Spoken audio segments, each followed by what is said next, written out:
Malaysia is calm, dangerously calm, the kind of calm that tricks you into thinking, wow, everyone's so nice here. I can do whatever I want. And that's exactly how people mess this place up. Because Malaysia is one of the best places on earth to live right now.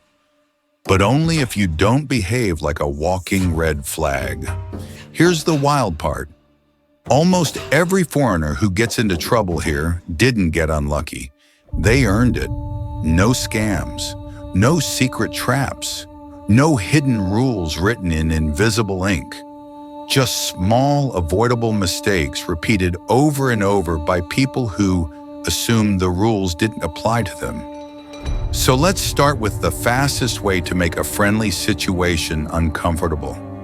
The quickest way to kill the vibe in a room. The one topic that turns smiles into silence. Politics. If you want peace in Malaysia, keep politics out of your mouth. Now, if you're from the West, this feels strange. Back home, politics is entertainment. We debate it like sports. We argue for fun. We enjoy the chaos. In Malaysia, it's not entertainment. It's personal, deeply personal. This is a country that's multi-ethnic, multi-religious, and historically complicated. People have strong opinions. They just don't feel the need to share them with strangers, especially not taxi drivers, Grab drivers, people you met 5 minutes ago, or someone sitting next to you eating noodles.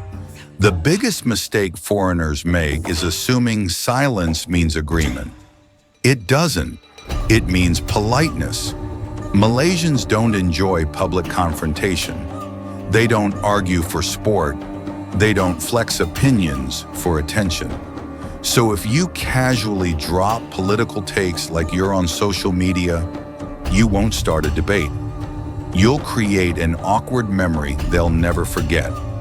Unless you genuinely know the person well and they bring it up first, change the topic. Talk about travel, talk about weather, talk about literally anything. And if you're stuck, there's one topic that unites everyone here: food.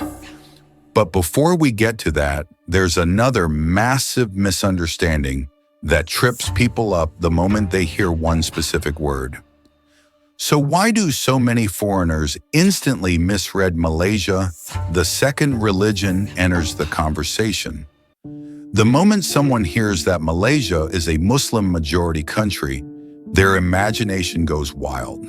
They assume it's strict, they assume it's hostile, they assume they won't be able to be themselves, and all of that is wrong. Yes, Malaysia is about 60% Muslim, but it's also Hindu, Buddhist, Christian, Catholic, Jehovah's Witness, and everything in between.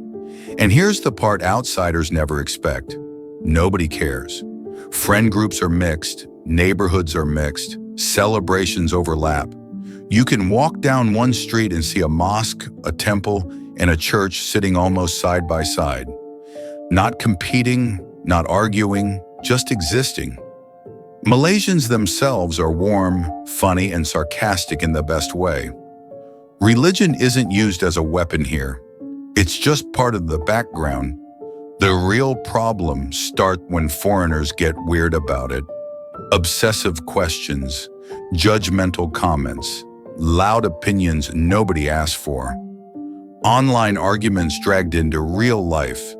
The truth is, most Malaysians are far too busy living their lives to police yours. Nobody is checking your beliefs. Nobody is monitoring what you're doing. Nobody is interested in converting you. As long as you're respectful, you're fine. So don't bring comment section energy into real conversations. And definitely don't assume you understand an entire culture just because you read a few headlines. Because if religion isn't the most sensitive topic in Malaysia, there's another one that's even more sacred. One mistake here can turn friends into enemies instantly. Food. Malaysians don't just eat food, They identify with it. This country has one of the most insane food scenes on the planet. Malay, Chinese, Indian, hawker stalls, night markets, and desserts you didn't even know existed. Food here isn't fuel, it's pride. Imagine this. A local invites you to their favorite spot. They're excited. They've probably been eating there since childhood. You take one bite, make a face, and say, "Hey, it's not really my thing." Congratulations, you've just created a lifelong enemy. Even if you don't love it, lie. Not dramatically, not aggressively. Just say something neutral like, "Wow, I've never tasted anything like this before." That's it. Never compare it negatively to another country's food. Never rank cuisines out loud. Never joke about it being strange. Because in Malaysia, food is emotional. But as incredible as the food is, it hides a danger nobody warns you about.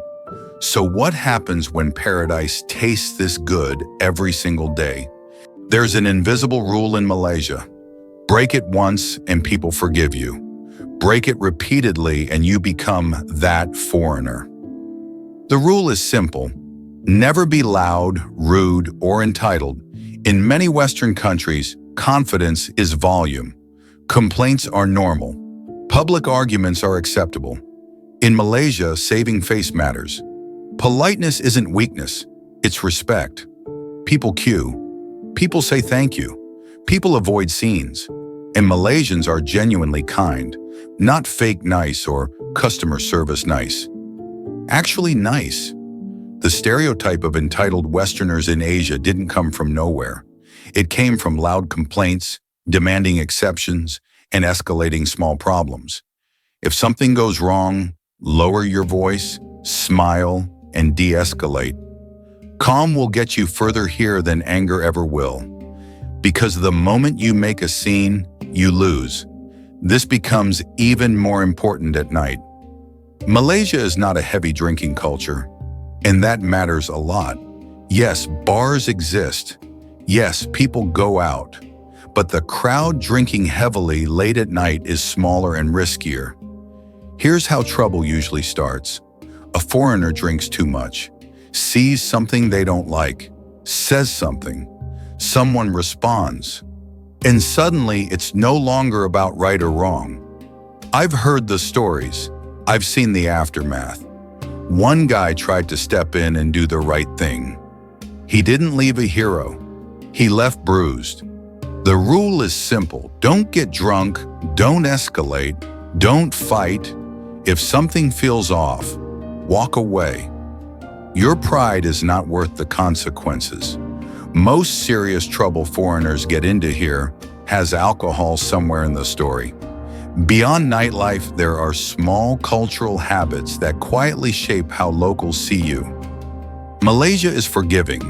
Nobody expects perfection, but effort goes a long way. Dress modestly, especially at religious or cultural sites. Remove your shoes when required.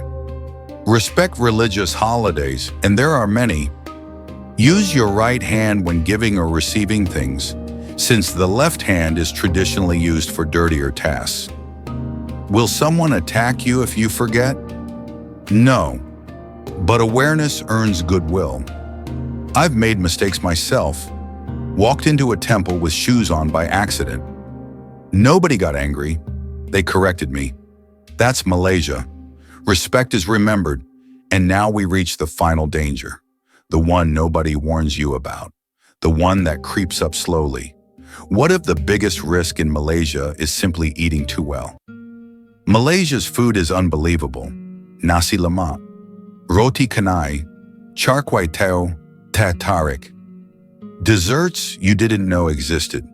And here's the problem. It's not health food by default. If you eat rich, sugary food every day, you will gain weight. You will outgrow your clothes. And yes, diabetes rates are higher here for a reason. Almost everyone gains a little weight. It's practically guaranteed. The trick is balance. There are healthy options. There are lighter dishes. Enjoy the indulgence, just not constantly. Otherwise, paradise comes with a price. Here's the truth. Malaysia is one of the easiest countries in the world to live in. If you avoid politics, respect religion without obsessing over it, appreciate the food, stay calm, drink responsibly, respect customs, and don't eat like every day is a festival, Malaysia will reward you. The locals are warm, funny, patient, and incredibly welcoming if you meet them halfway. And if you want to avoid every mistake people before you have already made, there are resources that break everything down step by step. But that's for another video. Because the real question is this: if Malaysia is this easy to get right, why do so many people still get it wrong? I'll see you in the next one. If this surprised you, wait till you see what's next.